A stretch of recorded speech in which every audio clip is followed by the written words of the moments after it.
વડોદરામાં દેશભરના સાધુ સંતોની બેઠક મળી હતી. વડોદરાના ઇસ્કોન મંદિર ખાતે અખિલ ભારતીય સંત સમિતિ દ્વારા સંત સંગોષ્ઠીનું આયોજન કરવામાં આવ્યું, જેમાં ગુજરાત અને દેશભરના સંતો ઉપસ્થિત રહ્યા.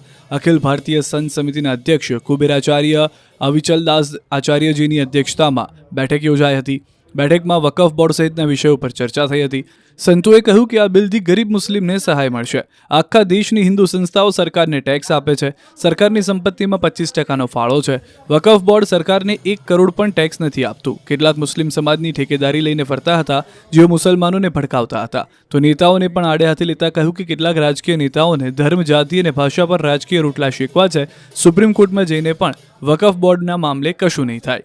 બીજી તરફ અમદાવાદના જગન્નાથ મંદિરના મહંત દિલીપદાસજી મહારાજે સ્વામિનારાયણ સંપ્રદાયના બફાટ કરતા સાધુઓને સલાહ આપી કે સ્વામિનારાયણ સંપ્રદાય સંતોએ આવું ન કરવું જોઈએ. તેમના સંતો ભણેલા ગણેલા છે. આવા કૃત્યોથી ભક્તોને દુઃખ પહોંચે છે.